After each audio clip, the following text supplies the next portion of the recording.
ونبدأ عن مباراة الزمالك والمصري اليوم اللي انتهت ب3-0.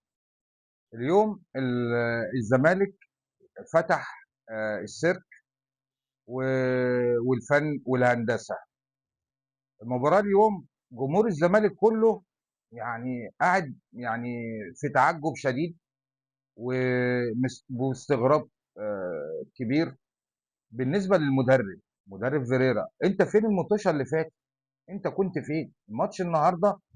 ان الزمالك كان مركز جدا، مركز في الضغط وعامل بريس من اول المباراه لاخر المباراه على دفاع المصري.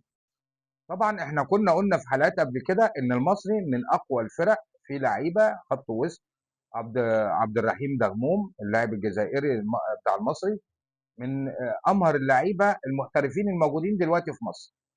لكن النهارده الزمالك بدأ بالضغط من اول الملعب على المصري، ولعب كوره سريعه. وعبد الله السعيد النهارده يعني الراجل اللي عنده 40 سنه لعب ماتش النهارده اكنه عنده 19 20 سنه. طبعا اخوان الفينا لعب النهارده ماتش، يعني في الجون الثاني والجون الاولاني برضه لعيب ممتاز. ناصر ماهر يعني لعيب ومهاري، لكن في بعض الاوقات تحس ان انت جمهور الزمالك طبعا بيشتمه. طب ليه يا عم؟ العب كوره سريعه، كوره سهله مع مع لعيب الزمالك. العب كوره وباصي كوره بسرعه، هتبقى لعيب ممتاز جدا وهو لعيب مهاري. طبعا نرجع تاني مرجوعنا للمدرب. المدرب النهارده يعني انا طبعا يعني كنت بنتقده انتقاد رهيب جدا. كنت قلت يا ريت ان هو يتغير ويجيبوا مدرب تاني، لكن جددوا الثقه في جون ادوارد ومجلس الاداره جددوا الثقه في فيريرا. عمل توليفه النهارده، واللي احنا كنا اتكلمنا فيها وكنت قايل لحضراتكم وحضراتكم شفتم في الحلقات اللي فاتت. اتكلمنا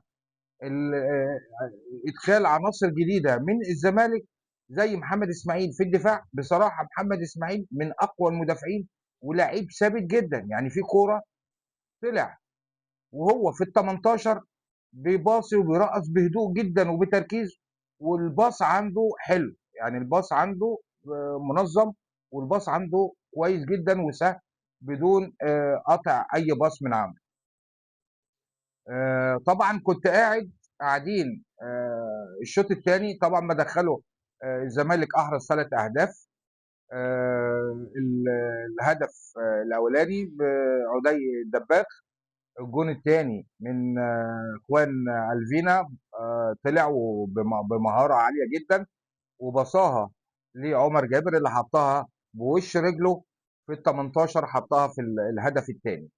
الجون الثالث انا باخد برضو الجون الثالث برضو اللي هو ضربه جزاء وحطها عبد الله السعيد، لكن انا باخد على الحكم.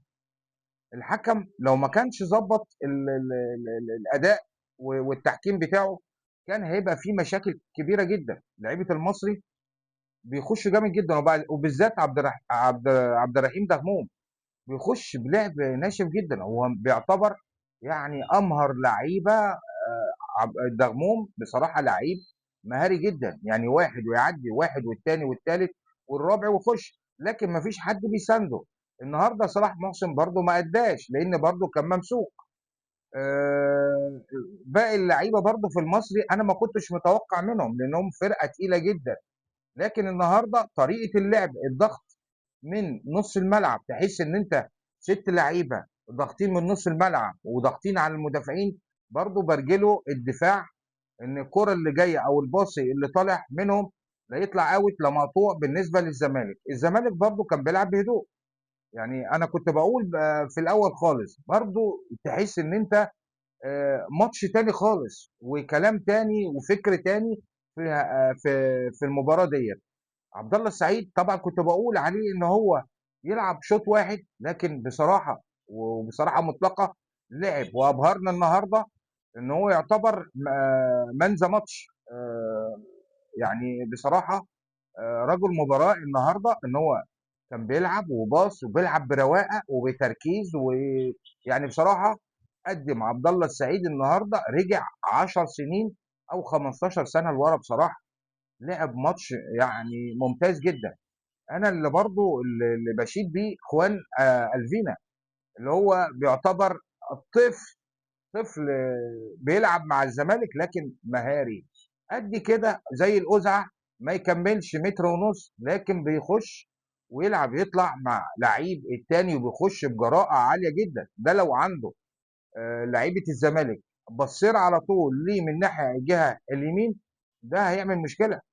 لكن انا عايز نفس التركيز ونفس المهارات ونفس البريس اللي كان بيعمله الزمالك في المباراه بتاع المصري تبقى في المطوشه اللي جايه.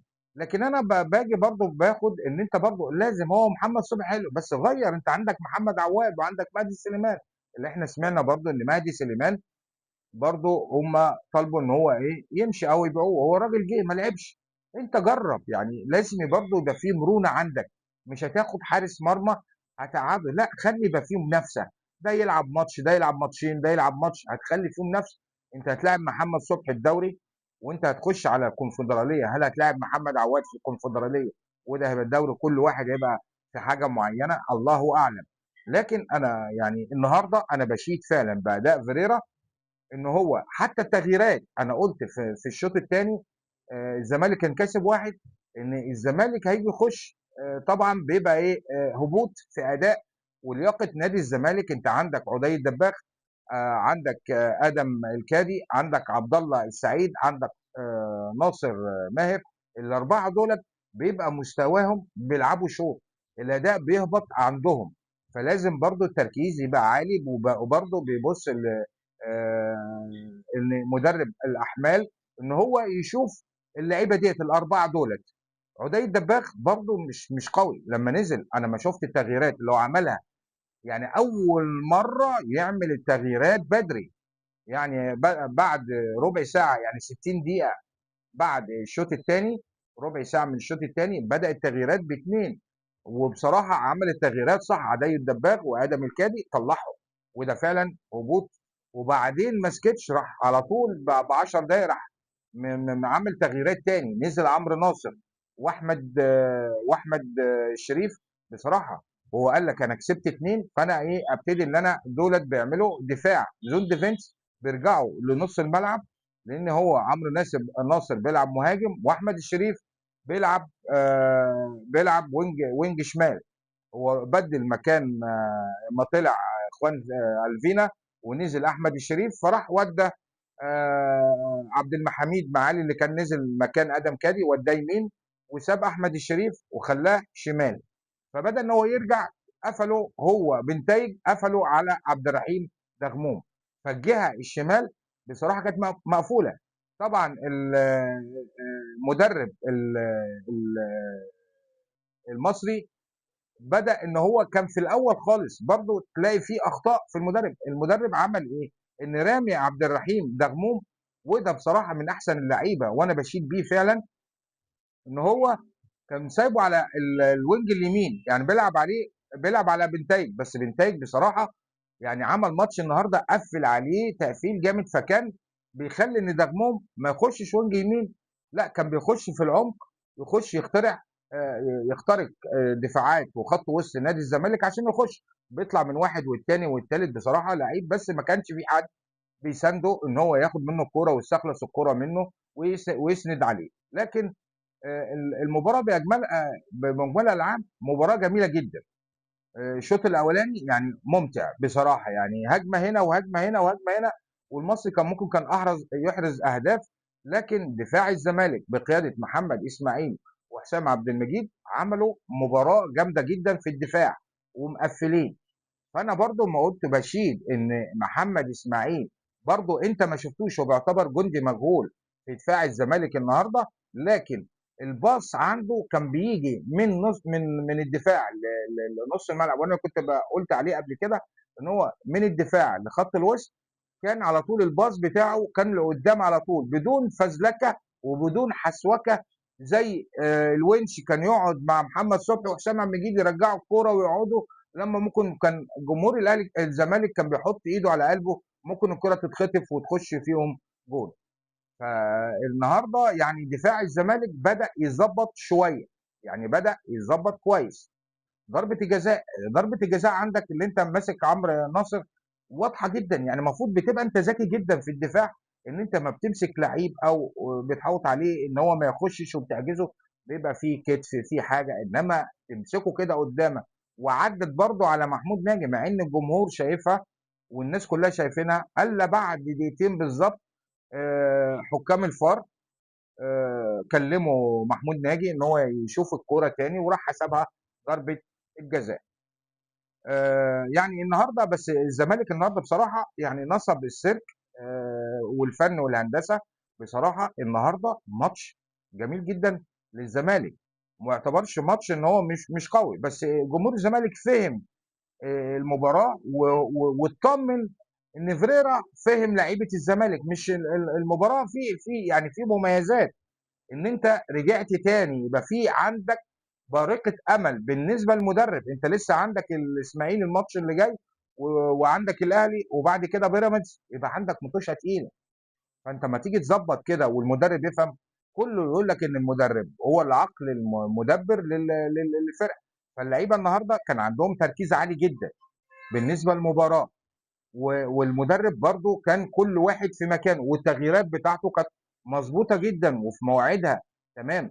لكن انا يعني عدي الدباغ برضو وادم كادي، ادم كادي لعيب 10 على 10. النهارده لعب ماتش اول نص ساعه كان الباص عنده كويس، لكن بدا عنده الهبوط، يطلع برضو يتحمل المدرب اللي هو مدرب بتاع الاحمال، يشوف اللعيب ده. وعدي الدباغ عنده ان هو مجهوده لعيب ومهاري، لكن الدوري المصري عندنا فيه مدافعين اقوياء جدا، فانت مش هتعرف تعدي من مدافع ولا حاجه. لما نزل عمرو ناصر لعيب قوي ولعيب لسه شباب وبيعدي وبيخش وجسمه قوي، بيخش ويطلع. حتى الهيدرز اللي عمله وكان هيحرز فيه قبل ضربه الجزاء، كان هيحرز هدف هيحرز كان الهدف الثالث، لكن الهدف عفوا المباراه باجملها يعني. عبد الحميد معالي من اللعيبه الكويسه جدا. احمد الشريف برضه عجبني جدا في ان هو بيخش يعمل زود ديفنس ويرجع ورا مع بنتايج بيقفل عبد الرحيم دغموم. وخط الوسط دونجا النهارده بصراحه يعني 10 على 10، و... وعبد الله السعيد 10 على 10، يعني بندي لهم الدرجات بتاعتهم.